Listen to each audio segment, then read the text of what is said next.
அனைத்து மாணவ செல்வங்களுக்கும் அதிகாலை வணக்கங்கள் உரித்தாகட்டும். நாங்கள் கற்றவற்றை ஏற்கனவே கற்றவற்றை மீட்டு பார்க்கும் முயற்சியில் ஈடுபட்டுக் கொண்டிருக்கின்றோம். இந்த முயற்சி நல்ல பலன் தரும் என்பதை நீங்க நன்றாக விளங்கிக் கொள்ளுங்கோ. அப்ப இதற்காக நீங்க அதிகாலையிலே எழுந்திருந்து கற்க முயற்சிப்பதை பாராட்டிக் கொண்டு நான் நேரடியாக அந்த பரீட்சைத்தாளின் வினாக்களுக்கு விடை காணுகின்ற விளக்கத்தை வழங்குகின்றேன். கவனியுங்கோ. அதாவது இப்பொழுது நாங்கள் பார்க்க போறது என்னுடைய எதிர்பார்ப்பு பரீட்சை வினாத்தாளின் இரண்டாம் பயிற்சித்தாளின் முதலாம் பக்க வினாக்களுக்கு விடை காணும் விளக்கங்கள்.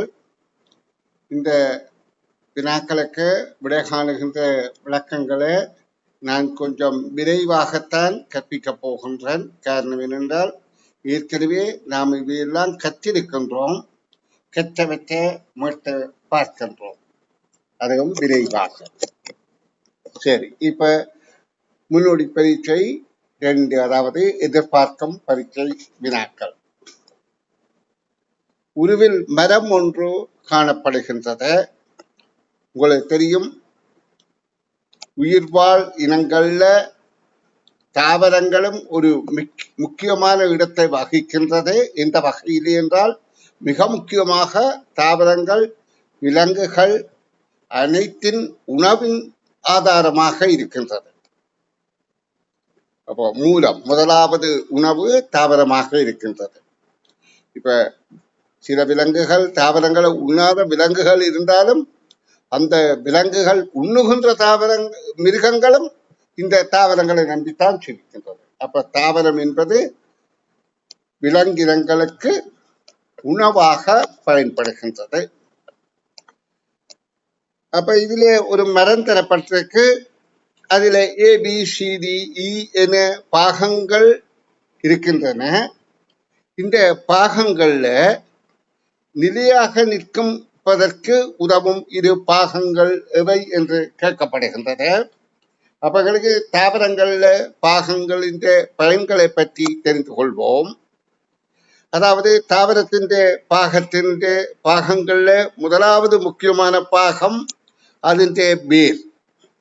அந்த வேர் நிலத்தில இருந்து நீரை உறிஞ்சுவதற்கும் அதோடு நிலத்திலே நிலையாக இடம்பெயராக நிற்கிறதுக்கும் உதவுகின்றது. அப்ப இதுல A என்கின்றது விடைகளுக்கு பொருந்துகின்றது. இந்த விடை பொருந்தாது, A இல்லாதபடியால். நிலையாக நிற்பதற்கு வேர்கள் முக்கிய பங்காக இருக்கின்றது. அது மட்டுமல்ல, நீரை உறிஞ்சி நீரை மேற்பகுதிக்கு கடத்துவதற்கு தாவரத்தின் தண்டு பகுதி உதவியாக இருக்கின்றது. அது நிலையாக நிற்பதற்கும் உதவுகின்றது. அப்ப AB தான் நிலையாக நிற்பதற்கு உதவும் தாவரத்தின் இரு முக்கிய பாகங்கள். அதுக்கு அடுத்ததாக தாவரத்தின் மேலே இருக்கிற இலைகள் எல்லாம் அந்த தாவரங்களுக்கு தேவையான உணவை தயாரிப்பதற்கும் அதில் உள்ள பூக்கள், காய்கனிகள் எல்லாம் அதன் இனப்பரம்பலுக்கும் இனப்பெருக்கத்துக்கும் உதவுகின்றன. அப்ப எங்களுக்கு கேள்விக்கான விடை இரண்டாவது விடை என்பது தெளிவாகிவிட்டது. இனி நாங்கள் அடுத்த வினாவை பார்வையிடுவோம். அடைப்பில் உள்ள சகல பாகங்களையும் முழுமையாக பயன்படுத்தி ஆக்கப்பட்ட உருவம் எது என்று கேட்கப்படுகின்றது. அப்ப நாங்கள் இந்த அடைப்பிலே இருக்கிற பாகங்களின் எண்ணிக்கையை பார்ப்போமா இருந்தால் அதாவது அடைப்பிலே இருக்கிற பாகங்களுடைய எண்ணிக்கை 1, 2, 3, 4, 5, 6, 7, 8, 9, 10, 11.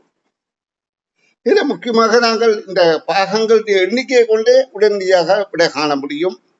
இதில் எதில் 11 பாகம் இருக்குது என்றால் முதலாவதுல தான் பாருங்க. 1, 2, 3, 4, 5, 6, 7, 8, 9, 10, 11. மற்றதில் எல்லாம் குறைவான பாகங்கள் தான் இருக்கின்றது. இப்ப இதுதான் உண்மையாக விடையாக அமைகின்றது. மற்ற பாகங்களுடைய எண்ணிக்கையை பார்ப்போம். 1 2 3 4 5 6 7 8 9 10. இதிலே ஒரு பாகம் குறைவாக இருக்கின்றது. அதாவது இந்த கழுத்து போல அமைகின்ற பாகம் இங்கே அமையவில்லை. அப்ப 10 இருக்கின்றது. அப்ப இந்த விட பொருந்தாது. இதில் நாங்கள் எண்ணினா 1 2 3 4 5 6 7 8 9 பாகங்கள் இருக்கின்றது. ஆனா அதுல ஒரு மேலதிகமாக வட்டம் கூட வந்திருக்குது இருந்ததை விட. அதே நேரம் இந்த கழுத்து பகுதி இல்லாம இருக்கின்றது. அடுத்தது இந்த பகுதியும் இல்லாம இருக்கின்றது. ஆகவே இந்த வினாவுக்கான விடை 2வது என்பதை துணிந்து கொள்வோம். இது நாங்கள் 3வது வினாவுக்கு விடை காணும் முயற்சியில் ஈடுபடுவோம். 3வது வினா, எனக்கு 2 அண்ணாமாரும். நன்றாக விளங்கிக் கொள்ளுங்கோ. இதில் தரப்படுகின்ற தரவுகளை நாங்கள் விளங்கி கொண்டாலே, வாசிக்க புரிந்து கொண்டால் கேள்விகளுக்கு இலகுவாக விடை கண்டு கொள்ள முடியும். எனக்கு 2 அண்ணாமாரும். எனக்கு என்பது பொதுப்பால் சொல். நான் ஆனா பெண்ணா தெரியாது. ஆனா எனக்கு 2 அண்ணாமார் என்றைக்க எனக்கு 2 அண்ணாமார் ஆண்கள், 2 தங்கைமார் என்றால் பெண்கள் இருக்கின்றனர். நான் ஆனா பெண்ணா என்பது தெரியாது. அப்ப நாங்கள் இதை உடனடியாக குறித்துக் கொள்கிறோம். இது நான் என்பதை முதல் குறித்துக் கொள்கின்றோம். எனக்கு என்பது நான் என்பதை குறிக்கின்றது. எனக்கு 2 அண்ணாமாரும். அப்ப ஒரு ஆண், இன்னொரு ஆண். 2 தங்கைமாரும். ஒரு பெண், இன்னொரு பெண் என குறித்துக் கொள்கின்றோம். அடுத்தது, எனது அண்ணாவுக்கு ஒரு அக்காவும் 3 தங்கைமாரும். அப்ப எனது அண்ணாவுக்கு இதுல ஆனா அண்ணாண்ட அவன் ஆண், ஆண் என்பது அண்ணா. இந்த எனது அண்ணாவுக்கு ஒரு அக்காவும். அப்ப இதுக்கு மேலேயும் ஒரு பெண் இருக்க நியாயம் இருக்கின்றது. அது எனது அண்ணாவுக்கு ஒரு அக்காவும் 3 தங்கைகளும் இருக்கின்றார்கள். அப்ப இதுல நானும் பெண்ணாகத்தான் இருக்க வேண்டும். ஏன் அவருக்கு தங்கையாக இருக்கின்றபடியால் 3 தங்கை எண்ணிக்கை 1 2 3.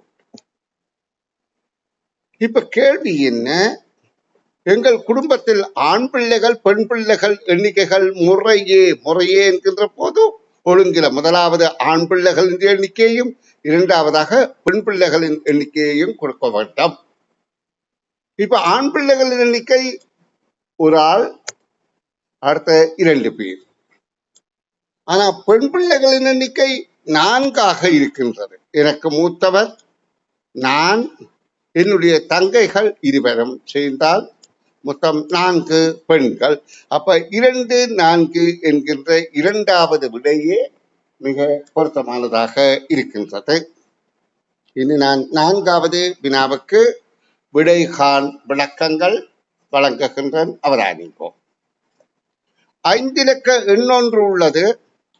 இதுல 3 எண்களும் 5 இலக்கமாகத்தான் இருக்கின்றது. அதில் முதலாம் இலக்கம் 3ஆம் இலக்கத்தின் 3 மடங்கு ஆகும். அப்ப முதலாவது வருகின்ற இலக்கம் 3வதாக வருகின்ற இலக்கத்தின் 3 மடங்காக இருப்பது. இது முதலாம் இலக்கம், இதன் 3 மடங்கு அல்ல. அப்ப இது பொருந்தாது. இது முதலாம் இலக்கம், இது 3ஆம் இலக்கத்தின் 3 மடங்கு அல்ல, 2 மடங்கு. அது பொருந்தாது. அப்ப இங்கே 9ம் 3ம் தான் பொருந்துகிறது. 3ன் 3 மடங்கு தான் 9. அப்ப 3வது தான் இப்ப எங்களுக்கு பொருத்தமாக இருக்கின்றது. அடுத்த கூற்றை பார்ப்போம். முதலாம் இலக்கம் 5 இலக்க எண்ணொன்று உள்ளது. அதில் முதலாம் இலக்கம் 3ஆம் இலக்கத்தின் 3 மடங்காகும். 4ஆம் இலக்கம் இறுதி இலக்கத்தின் அரைவாசி. அப்ப 4ஆம் இலக்கமாக இருப்பது இங்க கவனிங்கோ. 4வது இலக்கம் இறுதி இலக்கத்தின் அரைவாசி 2ஆல வகுக்கிற போது வருகின்றது. 8ன் அரைவாசி 4. ஆகவே 3வது விடையே பொருத்தமானதாக இருக்கின்றது. சரி பிள்ளைகள், இனி 5வது வினாவுக்கு விடைகாண் விளக்கங்கள் சொல்லித்தாரன் கவனிக்கோ. ஒரு போட்டி பரீட்சையில் 20 வினாக்கள் கேட்கப்பட்டன. அதாவது ஒரு போட்டி பரீட்சையிலே 20 வினாக்கள் கேட்கப்படுகின்றன. முதல் 5 வினாக்களுக்கு 1 புள்ளி வீதமும், 1 இருந்து 5 வினாக்களுக்கு 1 புள்ளிகள் வீதமும்,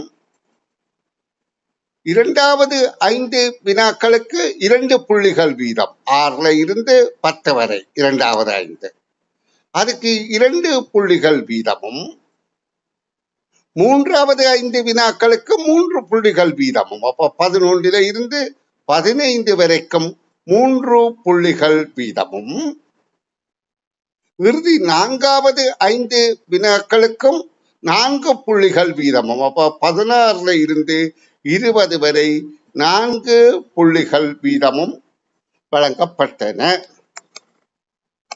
20 வினாக்களுக்கும் சரியாக விடையளிக்கும் பிள்ளைக்கு 50 புள்ளிகள் கிடைக்கும். எப்படி 50 புள்ளிகள் கிடைக்கின்றது? முதல் 5 வினாவுக்கும் அந்த பிள்ளை சரியாக விடையளிக்குமாயிருந்தால் 1/5 புள்ளி, அடுத்த 5க்கும் சரியா விடையளித்தால் 2/10 புள்ளி, அடுத்த 5க்கும் சரியாக விடையளித்தால் 3/15 புள்ளி, அடுத்த 5 வினாக்களுக்கும் இறுதி 5 வினாக்களுக்கும் சரியாக விடையளித்தால் 20.4 படி, அப்போ கூட்டிவிட்டால் 50 புள்ளிகள் கிடைக்கும். இங்கே சொல்லப்படுகின்றது, ஒரு மாணவன் வினா இலக்கம் 5, 10, 15, 20 ஆகிய வினாக்களுக்கு மாத்திரம் பிழையாக விடையளித்திருந்தால் அதனால் அவன் இழந்த புள்ளிகளும் பெற்ற புள்ளிகளும், அப்ப இழந்த புள்ளியை முதல் சொல்லணும், பிறகு பெற்ற புள்ளியை அடுத்ததாக சொல்ல வேண்டும். அப்ப அவன் இழந்த புள்ளிகள் என்றால் இதுல நல்லா கவனித்துக் கொள்ளுங்கோ. இதுல தரப்பட்ட தரவுகளின்படி 5வது வினாவில 1 புள்ளி இழக்கிறான், 10வது வினாவில 2 புள்ளி இழக்கிறான், 15வது வினாவில 3 புள்ளி இழக்கிறான், 20வது புள்ளியில 4 புள்ளிகள் இழக்கிறான். 1 இருந்து 4 வரை 4வது முக்கோணம் 10. அப்ப இழந்த புள்ளிகள் 10. அப்ப இதனால் அவன் இழந்த புள்ளிகள் இங்கே இருக்க முடியாது 10, இங்கேதான் 10 இருக்க முடியும். ஏன்? முதலாவதாக முறையே என்று கேட்டுக்கொண்டால் முதலாவதாக வரணும். இதையும் சரி போலான் இருக்கு விகிதம். அதாவது பெற்ற புள்ளிகள் 40, இதுல 10 போனால் 40 புள்ளி. அப்ப இந்த விடையும் சரிதான், ஆனா முறையே என்று இடம்பெறாதபடியால் அது தவறு. அப்ப இதுல 40ம் சரியாக இருக்கின்றது. 3வது விடையே பொருத்தமானதாக இருக்கின்றது. இப்ப மாணவ செல்வங்களுக்கு நன்றாக புரிந்திருக்கும் என எதிர்பார்க்கின்றேன். இனி அடுத்த பக்கத்தை பார்வையிடுவோம். முன்னோடி பரீட்சை, எதிர்பார்க்கை பரீட்சை வினாத்தாள் 2ன் 2ஆம் பக்க வினாக்களுக்கு விடை காணும் முயற்சியில் ஈடுபடுவோம். 6வது வினா, இச்சொற்றகத்தை கருத்துள்ள சொற்கள் 1, 2, 3 நிறைகளில் உருவாகுவதற்கு இடம்பெற வேண்டிய எழுத்துக்கள் கொண்ட அடைப்பு இது. அப்ப இதுல 1, 2, 3 என கூறப்பட்டது முதலாவது நிறை. ஒவ்வொரு நிலைக்கு நாங்கள் இலக்கத்தை கொண்டால் இந்த நிலை முதலாவது நிலையாகவும், இங்கே 2 என்பதும், இங்குதான் 3 4 எழுத்து சொல் இருக்கின்றது 3வது நிலையாகவும், இடமிருந்து வலமாக 3 சொற்கள் உருவாக வேண்டுமாம். அந்த சொற்கள் உருவாகுவதற்கான எழுத்துக்கள் உள்ள கொண்ட அடைப்பு எதென்று கேட்கப்படுகிறது. இங்க வட்ட அடைப்புக்குள்ள எழுத்துக்கள் இருக்கின்றது. அந்த எழுத்துக்கள்ல எந்த எழுத்து அந்த 3 சொற்களை உருவாக்குவதற்கு பொருத்தம் என்று கேட்கப்படுகின்றது. கருத்துள்ள சொற்களாக இருக்க வேண்டும். இப்ப எங்களுக்கு இதுல நாங்கள் புனைகிற போது இதுல முதலாவதாக வாரதுக்கு அசிங்கம் என்பது பொருந்துகின்றது. அசிங்கம். இரண்டாவதுக்கு துன்பம் என்பது பொருந்துகின்றது. மூன்றாவதுக்கு துரும்பு என்பது பொருந்துகின்றது. அப்ப இந்த 6 எழுத்துக்களையும் கொண்டது முதல் அடைப்பாக இருக்கின்றது. இனி 7வது வினாவை பாருங்கோ. இவ்விருவில் முழுமையான வடிவங்களும் முழுமையற்ற வடிவங்களும் இடம்பெறும் எண்ணிக்கைகள் முறையே. அப்ப முதல்ல முழுமையான வடிவங்களுடைய எண்ணிக்கையை சொல்லணும், அடுத்து முழுமையற்ற வடிவங்களுடைய எண்ணிக்கையை சொல்லணும். இப்ப முழுமையான வடிவங்கள் என்றால் இந்த முக்கோணம் முழுமை, இந்த முக்கோணம் முழுமை, இந்த முக்கோணம் முழுமை. அதுக்குள்ள இருக்கிற ரெண்டும் அப்ப 5 வட்டங்கள். இது 6, பெரிய வட்டம் 7. 7 தான் முழுமையான வடிவங்கள். அப்ப 7 இருக்கிற விட முதலாவது விட. அப்ப முழுமையற்ற வடிவங்கள் 5 பொருத்தமாயிருக்கான்னு பார்த்தால் 1, 2, 3, 4 இந்த கழுத்து போல இருக்கின்றது 5. அப்ப 7க்கு 5 என்ற முதலாவது விடை பொருத்தமாக இருக்கின்றது. இனி அடுத்த 8வது வினாவை பார்ப்போம். குறியீடு 4 தந்திருக்கு.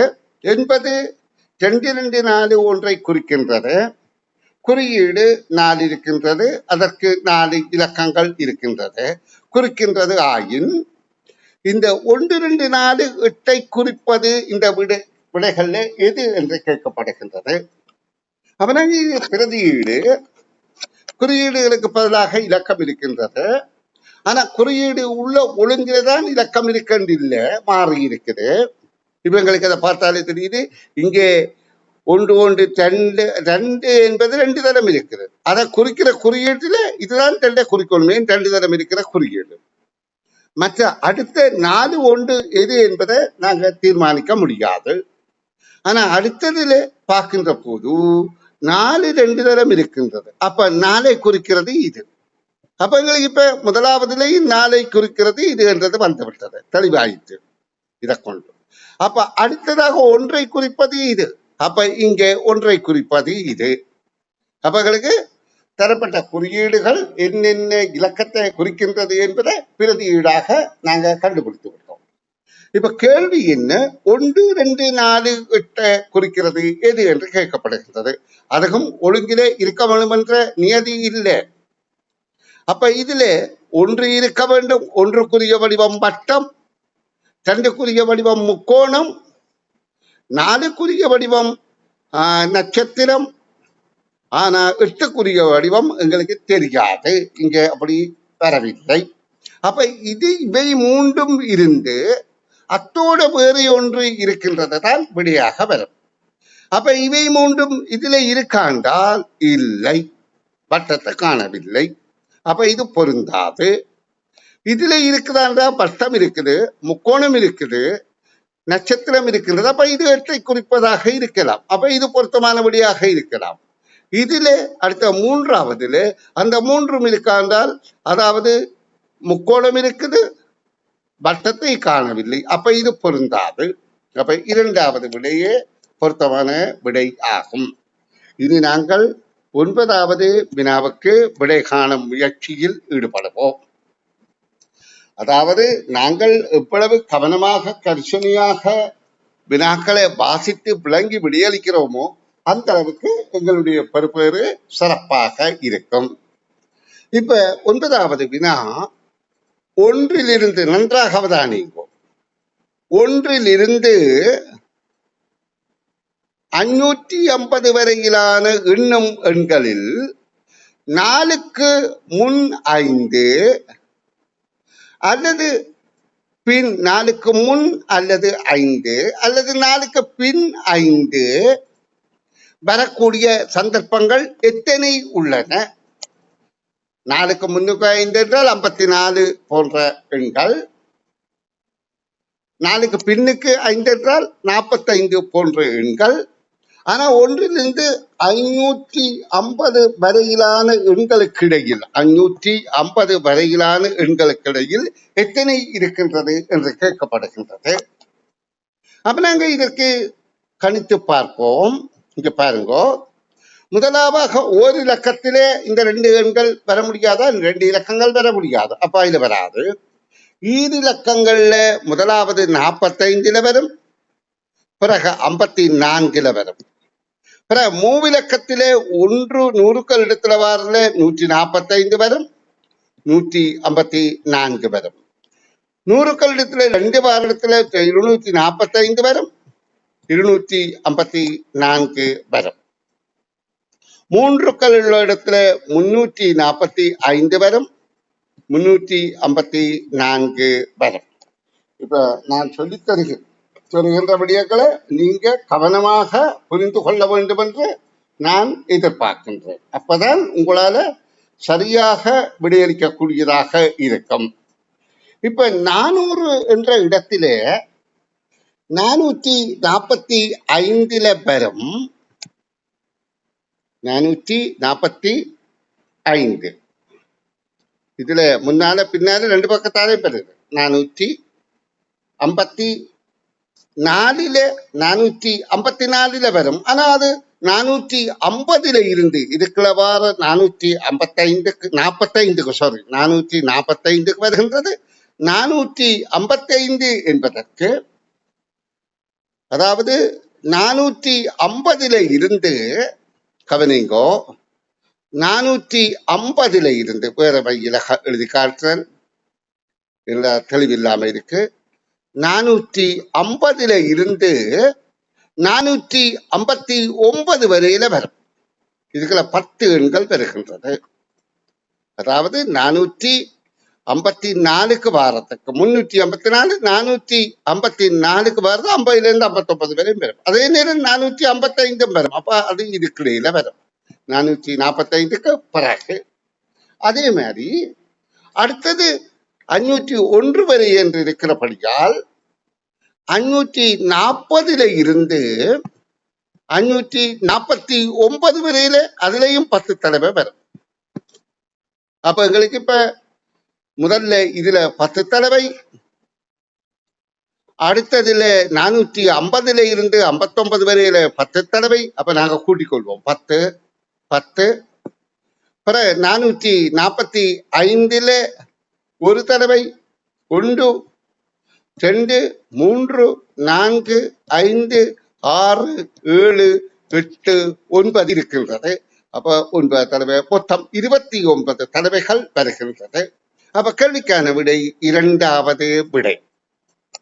இதுல நிச்சயமாக இந்த எண்கள்ல எத்தனை இருக்கிறது பார்க்கறதுக்கு நீங்க காண வேண்டிய முறை என்னென்றால், 1க்கள் இடத்துல எத்தனை ஒரு இலக்கமாக ஒரு எண்ணாக இருந்தால் இது 2 எண் என்றபடியாத்தான் நாங்கள் இப்படி காண்கின்றோம்.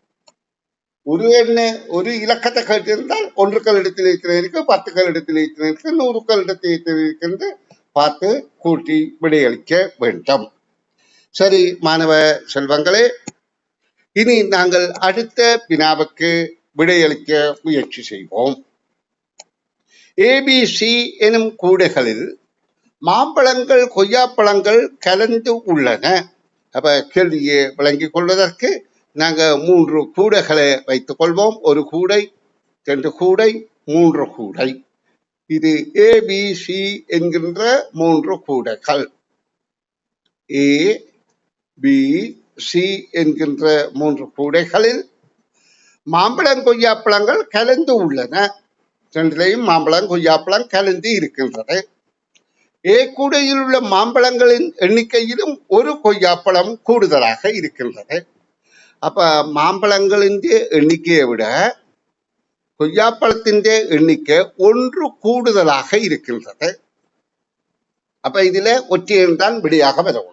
ஏன் மாம்பழத்துக்கு கொய்யாப்பழம் சமன் என்றால் இரட்டையன், 1 கூட இருந்தால் ஒற்றையன். அடுத்ததுல சொல்லப்படுது கூடையில் கொய்யாப்பழங்கள் கலந்துள்ள கூடையில் உள்ள மாம்பழங்கள் எண்ணிக்கையிலும் ஒரு கொய்யாப்பழம் அதிகமாகவும், B கூடையில் உள்ள அடைப்பில் மாம்பழங்களின் எண்ணிக்கையில் 2 கொய்யாப்பழங்கள் அதிகமாகவும்.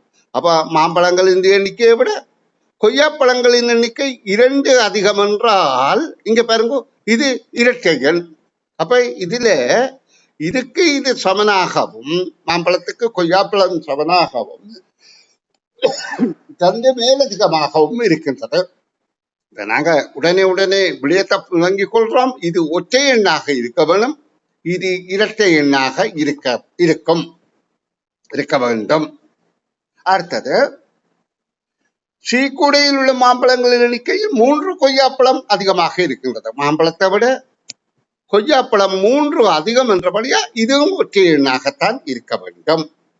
இப்ப அதுல கேள்வி என்ன, அவற்றில் மாம்பழங்களும் கொய்யாப்பழங்களும் 96 பழங்கள் இருக்கத்தக்க கூடை எது என்று கேட்கப்படுகிறது. 96 என்பது 2ஆல் வகுத்தால் 4ம் 8ம் மீதி வரவில்லை. மீதி வராதது இரட்டை எண். அப்ப பி கூடியாகத்தான் இருக்கும். நன்றாக அவதானித்துக் கொள்ளுங்க. ஏனென்றால் பல பேர் இந்த கேள்விக்கு எப்படி விட காண்றது என்று என்ன திரும்ப திரும்ப கேட்டிருந்தார்கள். அப்ப இதுல நீங்க பாவிக்க வேண்டியது உங்களுடைய ஒற்றை எண் இரட்டை எண் என்பதை இனம் கண்டு கொள்ற புத்திசாலித்தனம், நுண்ணறிவு. சரி, இனி அடுத்த வினாவுக்கு போவோம். ஏபி ஆகிய, அதாவது 11, 12 ஆகிய வினாக்களுக்கு விடை காண்போம்.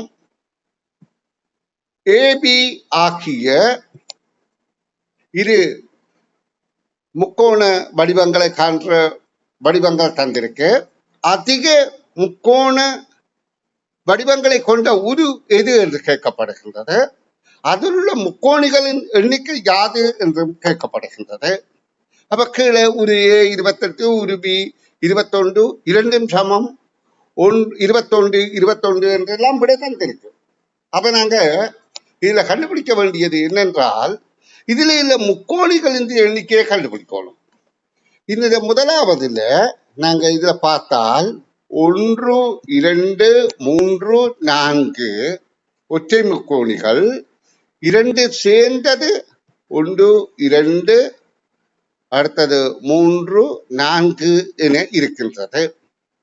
அப்போ அதில் ஒன்றில் இருக்கிறது 8, அடுத்ததிலும் இருக்கிறது 8, அடுத்ததிலும் இருக்கிறது 8. இனி இந்த வடிவங்கள் ஒரு சேர நாங்கள் பார்க்கின்ற போது இதுகும் ஒரு முக்கோணி, இதுகும் ஒரு முக்கோணி ஒன்று, இதுகும் ஒரு முக்கோணி, இதுகும் ஒரு முக்கோணியாக 4 இருக்கின்றது. அப்ப 3, 24, 24, 4, 28 முக்கோணிகள் இங்கே இருக்கின்றது. ஒரு ஏழில் ஒரு பீல எண்ணி பார்த்தால் 1, 2, 3, 4, 5, 6 நாங்கள் இப்படி கண்டிருக்கிறோம். தொடராக இருக்கிற எண்களை கூட்டுறது. அப்படி கூட்டுறது என்றால் 6வது முக்கோணி எண் 21. அதை எப்படி கண்டுபிடிக்கிறது? 6 7ஆல பெருக்கி போட்டு அதை 2ஆல வகுக்கிறது. 6 7 42, 42 2ஆல வகுத்தா 21. அப்ப 21 முக்கோணிகள் இதிலே இருக்கின்றது. இப்ப கேள்வி என்ன, இதிலே அதிகம் இருக்கு முக்கோணிகள் இருக்கின்ற படி உரு எது என்றால் ஏ என்பது பொருந்துகின்றது. எண்ணிக்கை 28 என்று பொருந்துகின்றது. அப்ப முதலாவது விடைதான் மிக பொருத்தமானது. இனி நாங்கள் இறுதி வினாவை விரைவாக பார்ப்போம். இறுதி வினாவில உருவில் உள்ள செவ்வகங்களின் எண்ணிக்கை யாது என்று கேட்கப்படுகின்றது. நாங்க ஒற்றை, அதாவது இந்த முறையில பார்ப்பதுதான் எங்களுக்கு இலகுவானது. கணிப்புகளை வைத்துக் கொண்டு பார்க்க போனா சில வேளை அது எங்களே, அதாவது சுருக்க கணிப்புகள் இருந்தாலும் நாங்கள் இந்த முறையில காக்கிறது எங்களுக்கு இலவு. இதுல எத்தனை இருக்கின்றது? 1 ஒற்றை முக்கோண்கள் 1, 2, 3, 4, 5, 6, 7, 8, 9. அப்போ ஒன்றாக இருக்கின்ற முக்கோணிகள், ஒற்றை முக்கோணிகள் 9. இனி 2 சேர்ந்தது எத்தனை இருக்கு என்று பார்ப்போம். 1, 2, 3, 4, 5, 6. இனி இதே மாதிரி கீழிருந்து மேலாக 1, அதாவது அதை வேறு இடத்துல காட்டுறது. இது 1, இது 1, 2, இதுல 3, இதுல 4, இதுல 5, இதுல 6. அப்ப 6 மாதம் 12 இருக்கின்றது 2 சேர்ந்த முக்கோணிகள். இப்ப 3 சேர்ந்தது எத்தனை இருக்கின்றது? 1 இருக்கின்றது, 2 இருக்கின்றது, 3 இருக்கின்றது, மேலிருந்து கீழாக 3 இருக்கின்றது, மொத்தம் 6 இருக்கின்றது. 3 சேர்ந்தது 6 இருக்கின்றது. இப்ப அடுத்ததாக நாங்க 4 உள்ளதை பார்க்க போறோம். 4 உள்ளது என்பது நல்லா கவனிங்கோ, உங்களுடைய கவனத்திலான் இதுல முக்கியம் இருக்கு. 4 1, 4 2, 4 3. நான் இப்ப சதுரமா இருக்கிறாம இப்படி காட்டுறேன் உருவுள்ள செவ்வகங்கள். அப்ப 4 உள்ளது இப்படியாக 4 இருக்கின்றது. அப்ப 4 உள்ளது 4.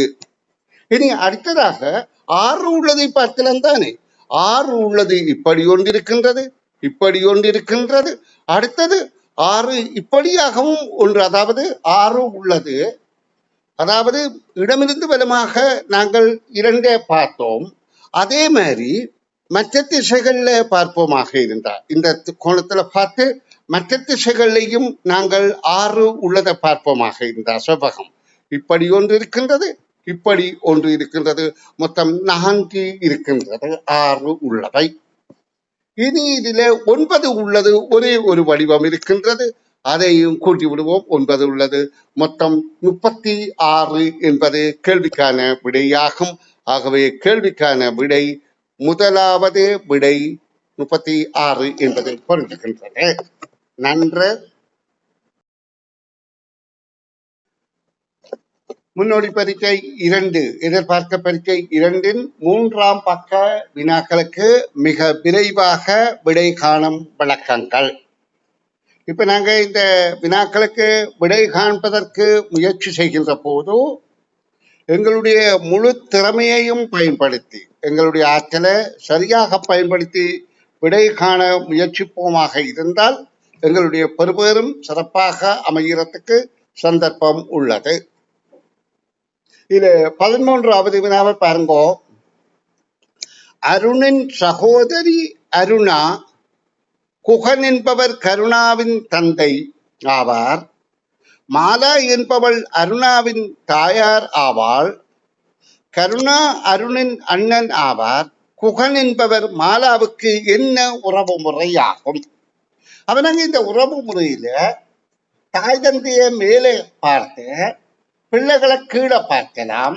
தாய் தந்தைக்கும் தாய் தந்தை இருப்பார்களா என்றால் அவர்களை முதலாவது, அதாவது தாய் தந்தை 2வது, பிள்ளைகள் 3வது படிமுறையாக பார்த்தால் இலகுவாக விட கண்டுபிடிக்கலாம்.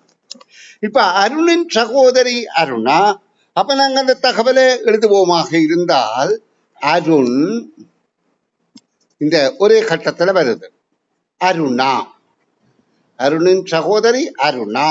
அப்ப இந்த 2 பேரையும் நாங்கள் எழுதி போட்டோம். சகோதரி அருணான், அருணா பெண்.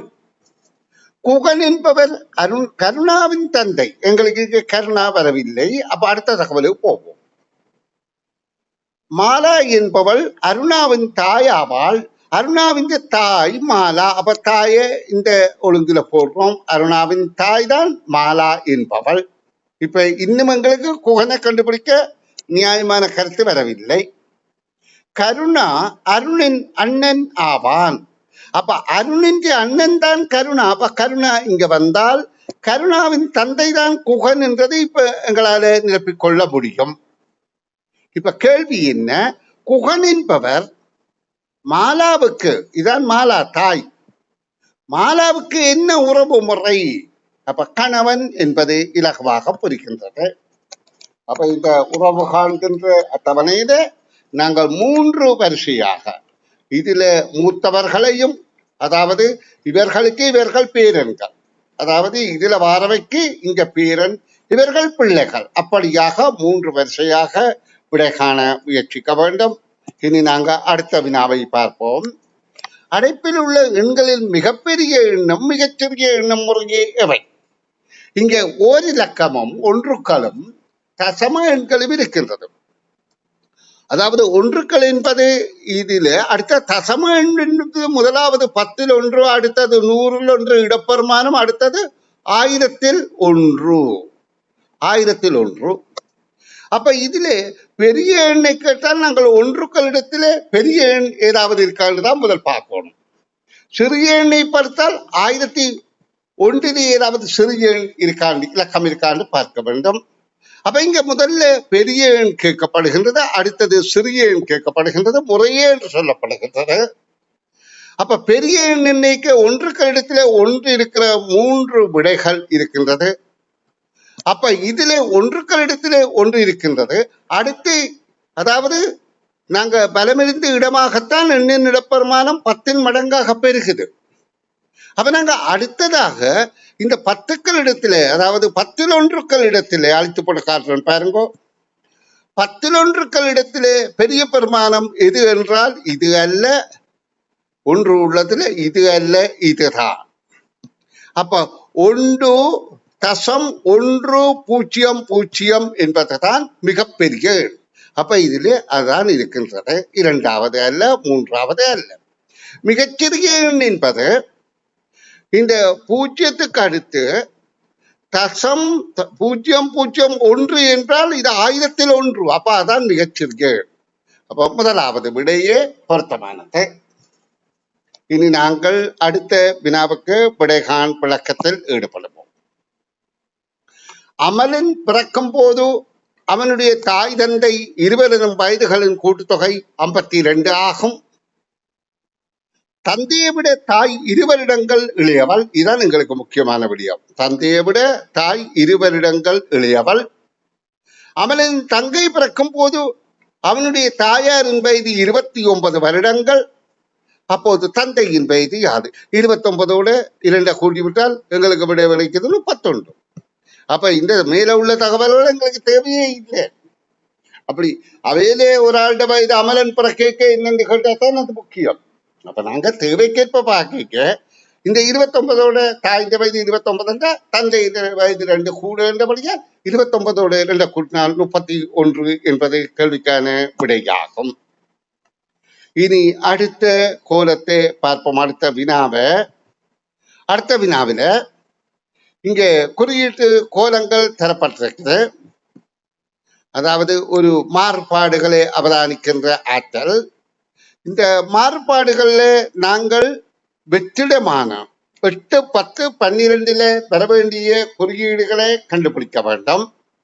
அப்ப இந்த குறியீட்டு ஒழுங்கிலே நடக்கிற மாறுபாடுகளை நாங்கள் அவதானித்தால் முதல்ல ஒரு நிலைக்குத்துக்கோடு, அடுத்து ஒரு கிடைக்கோடு, அடுத்து இந்த இலக்கத்தில எங்களுடைய வலதுகை பக்கத்துல உள்ளதுல கீழ்கோடு, அடுத்து இடதுகை பக்கத்துல மேல்கோடு, அடுத்து மேலே வலது பக்கம் நோக்கி ஒரு கோடு, கீழே அடுத்ததுல கீழே இடதுகை பக்கம் ஒரு கோடு. இப்ப மாறுபடுகிறத நான் கீறி விளங்கப்படுத்துறேன் பாருங்கோ. இது ஒரு நிலைக்குத்து கோடு, அடுத்தது இது நிலைக்குத்தோடு கோடு ஒரு கிடைக்கோடு தோன்றுது, அடுத்தது நிலைக்குத்து கிடையோடு ஒரு வலது பக்கம் ஒரு கோடு, அடுத்ததுல இடது பக்கம் ஒரு கோடு, நிலைக்குத்து கிடை வலதோட கிடை மேலே ஒரு கோடு. பிறகு அடுத்ததுல இந்த இது ரெண்டும் இப்படியே இருக்கின்றது. இந்த கிடைக்கோட்டோட நிலைக்குத்து கோட்டுல வலது பக்கம் ஒரு கோடு. அப்ப அடுத்ததுல அதே மாதிரி இடது பக்கம் ஒரு கோடு என்கின்ற போது இது பொருத்தமாக இருக்கின்றது. இப்ப எங்களுக்கு கேள்வி அடுத்ததுல இங்க பாருங்க, இதுல இந்த கோடுகள் அப்படியே இருக்கின்றது, இந்த கோடு வட்டமா மாறுது. அப்ப அடுத்ததுல என்ன நடக்கும்? இங்கே வட்டமாக மாறும். இங்க வட்டமா மாறினால் அது அப்படியே இருக்கும். இதுல இந்த கோடு இங்க வட்டமாக இருக்கின்றது, இது இருக்கின்றது சரியா. மற்றது இந்த கோடுகள் அப்படியே இருக்கின்றது. அப்ப இந்த விடைகளை நாங்க பார்க்கிற போது முதலாவதுக்கு இதான் பொருந்துகின்றது. ஏன்? இதுல கோட்டுல இந்த வட்டம் இருக்கிறது, இந்த 2 வட்டம் இருக்கிறது முதலாவதா, மற்றவர்கள அப்படி இல்லை. அப்ப அடுத்ததுல பார்த்தால் இதுல ஒரு வட்டமாக இருக்கிறது, இதுதான் பொருத்தமாக இருக்கின்றது. இதுக்கு அடுத்ததாக இது முக்கோணமா மாறினா அடுத்தது இப்படி முக்கோணமா மாறுறது, அதுவும் இதான் பொருத்தமாக இருக்கின்றது. அப்ப முதலாவது விடை பொருத்தமானதாக இருக்கின்றது. இது மாறுபாடுகளை அவதானிக்கும் ஆற்றல். சரி மாணவ செல்வங்களே, நாங்கள் இனி அடுத்த 17வது வினாவுக்கு விடை காணும் விளக்கத்தில் ஈடுபடுவோம். இதிலேயும் ஒரு மாறுபாடு நடக்கின்றது. என்ன மாறுபாடு? இந்த இடத்துல உள்ளதைத்தான் நாங்கள் கண்டுபிடிக்க வேண்டும். இந்த அடைப்பிலே எது வரும் என்பதுதான் எங்களுக்கு காண வேண்டியது. அப்ப நாங்க ஒவ்வொரு குறியீட்டின் மாறுபாடு பார்த்தா இந்த குறியீடு இங்க வந்திருக்குது. அப்ப இந்த குறியீடு திரும்ப இங்க வந்திருந்தால் இங்கே இருக்கும். ஏன்னா திரும்ப அதே குறியீடு இங்க வந்திருக்கு, திரும்ப அது இங்க போயிருக்கு. அப்ப 2 மூலைகளுக்கும் அது மாறிக்கொண்டு இருக்கின்றது. அடுத்த முக்கோணத்தை பார்ப்போம். முக்கோண கோலம் அதுக்கு எதிராக மாறுகின்றது. இங்க பாருங்க, இங்க வருது, அடுத்தது இங்க போயிருக்கும். அப்ப முக்கோணம் இங்க இருக்கும். பாருங்க, அது இங்க வந்துட்டு பிறகு இங்க போயிருக்கு. அப்ப அதுக்கும் எதிரெதிராக மூலை திசைகள்ல மாறிக்கொண்டு இருக்கின்றது. இப்ப இந்த அம்புக்கோடுகளை பார்க்கிற போது மூன்றாவதாக இந்த மாறுபாடுகளை இனங்காணுகின்ற போது அம்புக்கோடு கீழ் மூலையில இருக்கு, அப்புறம் நடுவில் நிக்குது.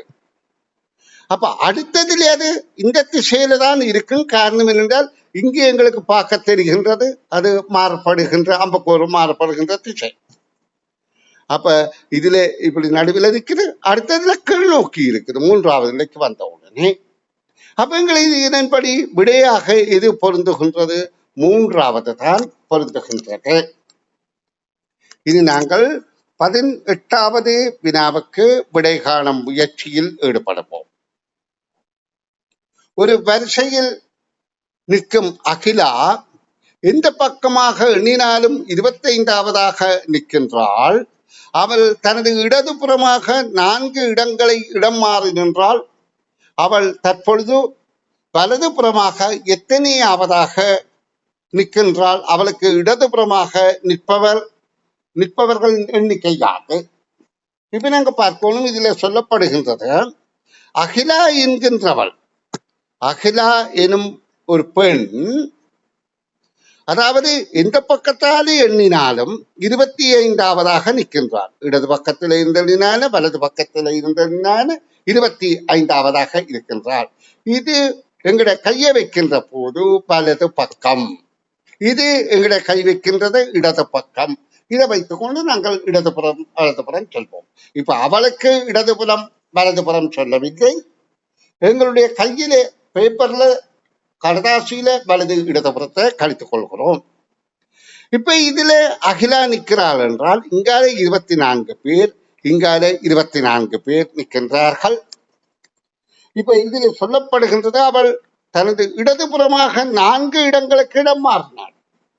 அப்ப இதுல அகிலா நிக்கிற இடத்துல இருந்து 4 இடங்களுக்கு இடம் மாறினாள் என்றால் 1 2 3 4 இடங்களுக்கு இடம் மாறுறாள். அப்ப அவள் இப்ப நிக்கிற இடம் 26 27 28 29 என்பது ஆகின்றது.